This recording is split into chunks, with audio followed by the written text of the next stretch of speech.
Hello everybody. Today in this lab, I'm going to show you a few different types of sensory tests. Sensory tests are done to examine the performance of your brain to process the sensory functions or sensory signals. So one very commonly used test is called the tactile localization. This is a simple sensory test. Uh, we use two different colored pens, and at different locations of your body surface, we examine the sensory perception, your ability to detect the sensation. Today, I'll show you just in 3 locations in your body and how you perform the tactile localization. So first, I will take 2 different colored pens. The tip must be pointed, not too blunt. It's kind of pointed tip. And first I'll test my fingertip. Okay, so what you will do, you will ask the subject or patient to close the eyes, and the subject will close the eyes, and then you, the experimenter, will first put a point on the subject's finger tip. You will give the subject the other pen, and the subject will try to match, put exactly on the first red marking, okay, red point. So without looking, so the subject will try to put the mark exactly on the red one, okay, and most likely the subject will miss, will not be able to put exactly on the red mark. It will be a little bit off unless the subject's sensory perception is very good, okay. So here you see the red one, the experimenter marked on the patient's or subject's fingertip first, and the subject then tried to mark exactly on that red mark, but the subject placed it a little bit off from the red, right? So now what you will do, you will measure the distance between these two. The goal is how correctly or how accurately or precisely the subject was able to detect that first point.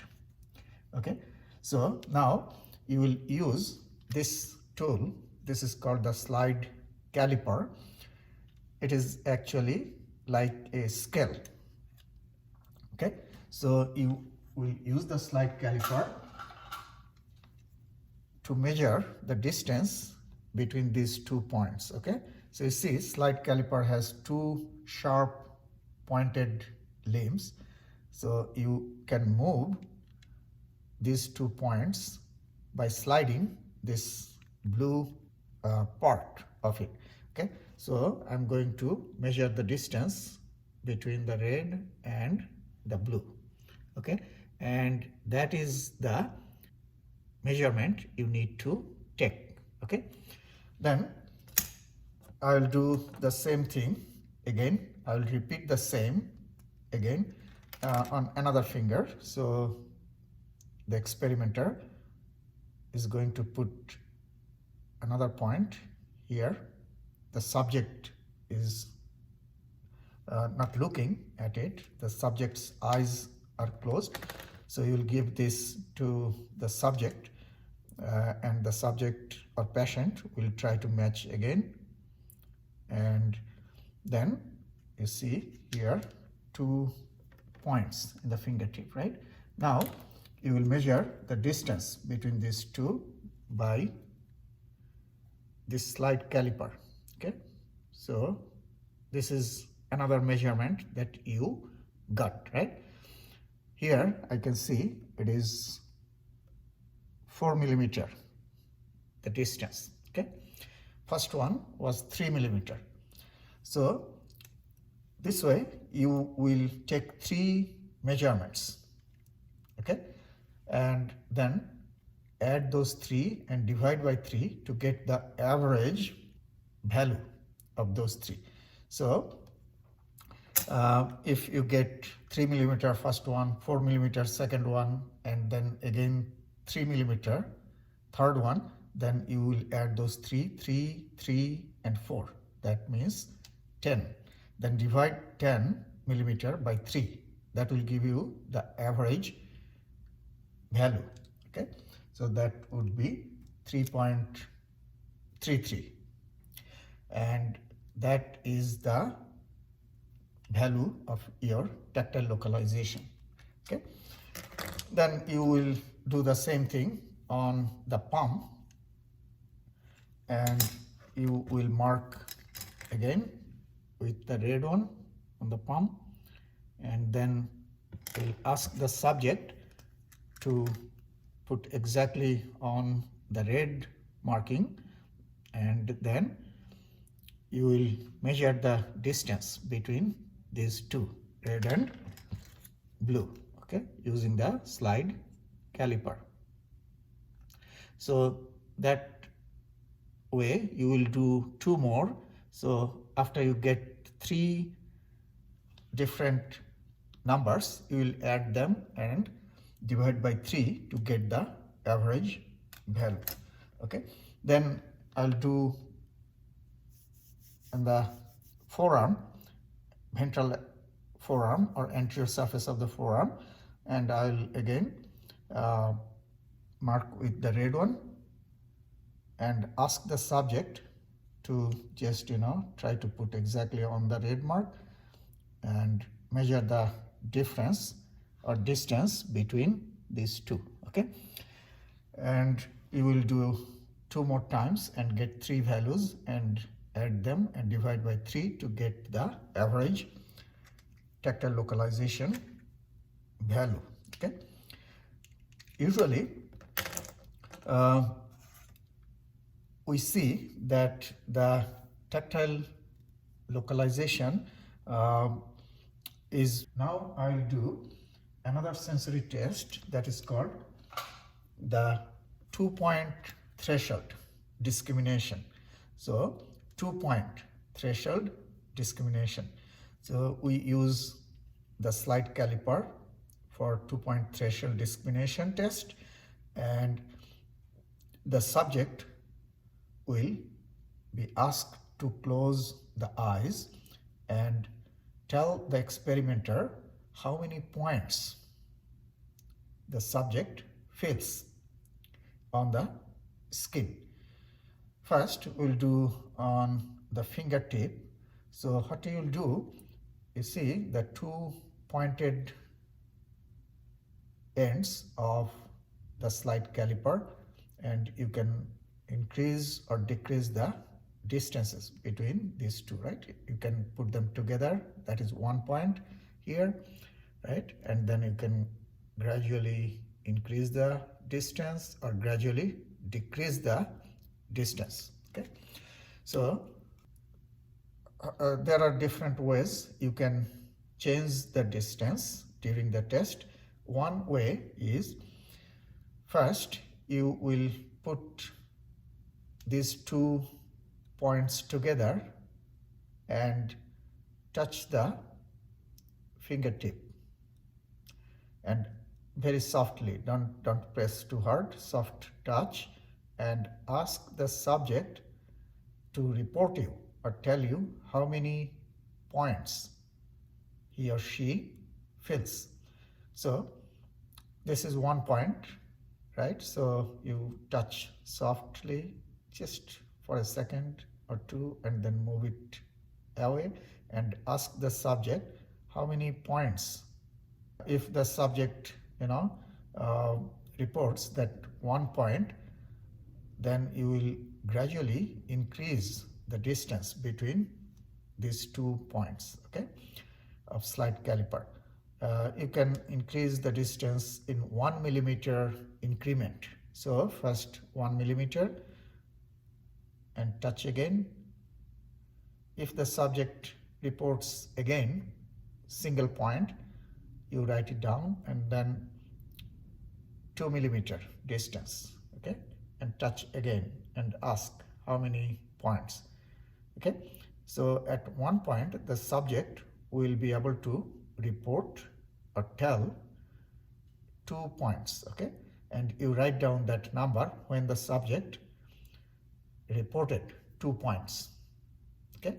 So for example, here 3 millimeter distance, and the subject reported that now he or she can feel 2 points, 2 separate points, okay.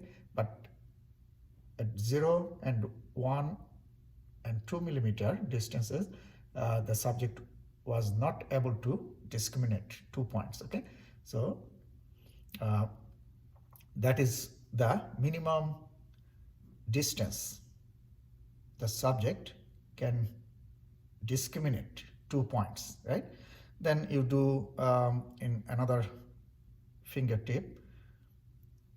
So put them together again, 1 point, touch, then increase gradually, touch again, gradually increase, touch again, and every time you have to ask. And when the subject first reports that 2 points are felt, then you write down that distance. So that is the minimum distance for second trial, right? For example, this one is 4 millimeter. So you perform the test, that will give you the average 2 point threshold value, okay. Then you do the same thing on the palm. Start with 1 point, then gradually increase the distance, and every time touch and ask the subject, okay, and do the average of those measurements. And you can also do in other parts of the body, like anterior forearm. You can do in the face or forehead. So just that's how we perform 2 point threshold discrimination. As I told you, you can use different way. What is that? Sometimes we start with big distance, and definitely the subject will tell there are 2 points, right? Then gradually reduce the distance and keep asking the subject, okay.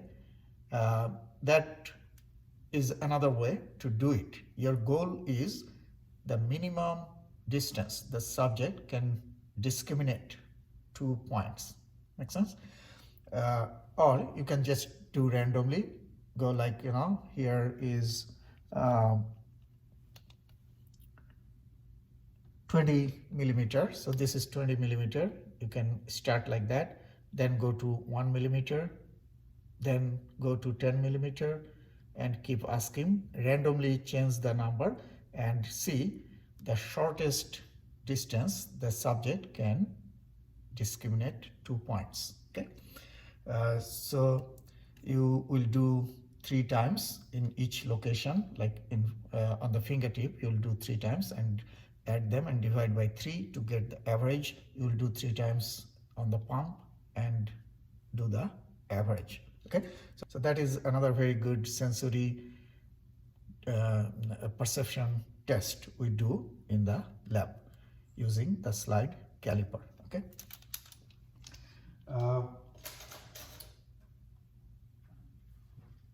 Then visual tests. We perform a couple of visual tests in the lab. This is a chart you can see here. It is written here, Schnellen visual acuity chart.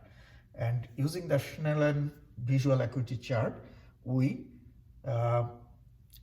determine the visual acuity. Visual acuity is the ability to see the smallest. Okay, so how small the subject can see.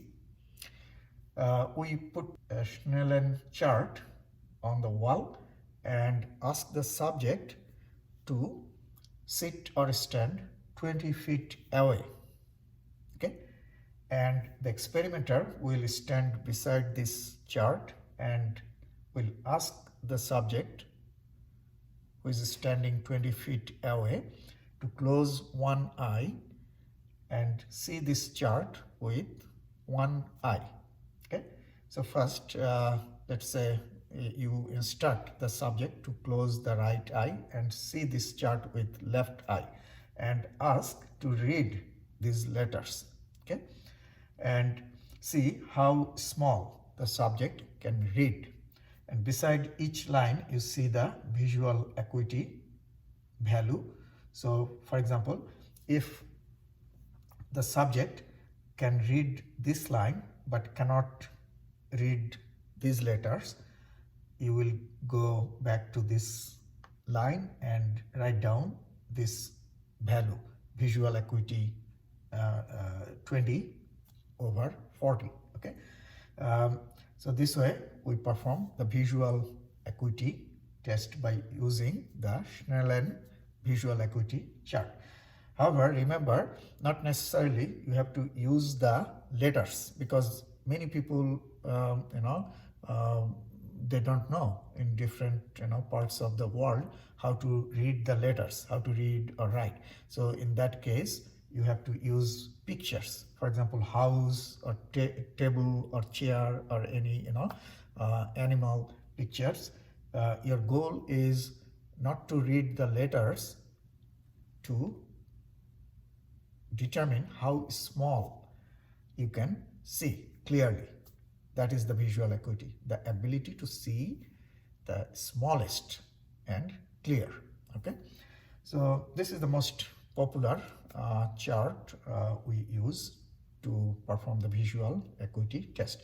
Then you will ask the subject to close the other eye and read with one eye, and in that way you will get the visual acuity in the right and left eyes. It could be slightly different, and you can then determine if that person needs glasses or not.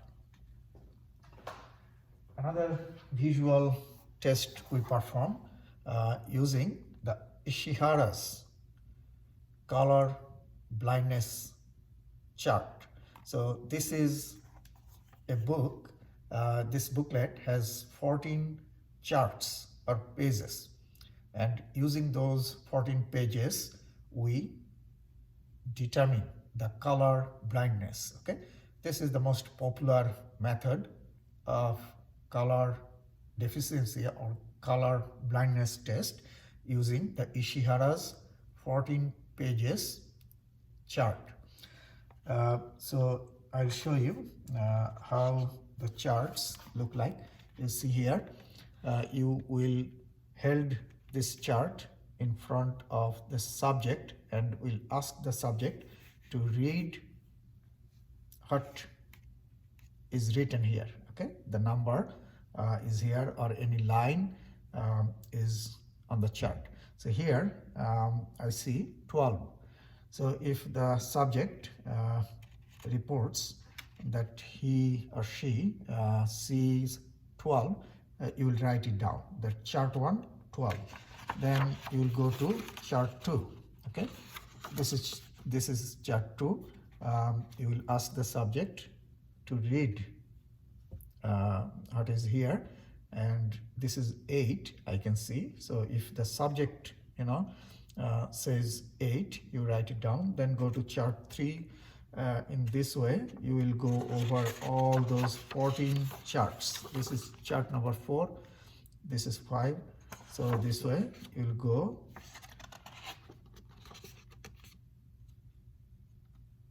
all the way to 14. Okay, here actually there is no number, so if the subject says no number, nothing, just write it down. Okay, here you see this is 16. I can see here you will ask the subject to just put the finger over the line and see if the subject can go from this side to that side. Just put the finger on the line.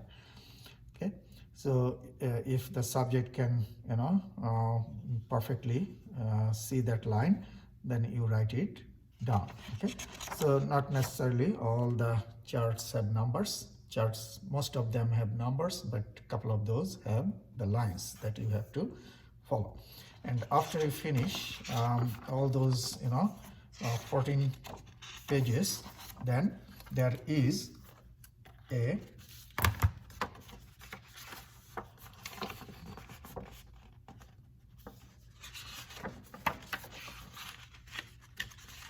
chart. You have to match the report that you got from your subject with this chart and see if the subject sees these things. And here you see normal person will see 12, chart number 1, and person with red-green deficiency will also see 12. So the second chart, the normal person will see 8, but the red-green colorblind person will see 3. So you see the third one, the normal person will see 5, but red-green color deficiency or colorblind person will see 2. So in that way, you will match the result you got from the subject or the numbers you got from the subjects was with the chart and detect if the person has any color blindness. Okay, so that's how we use the color blindness chart, Ishihara's color blindness chart, to detect the color blindness or color deficiency. So those are few sensory tests we perform in the lab.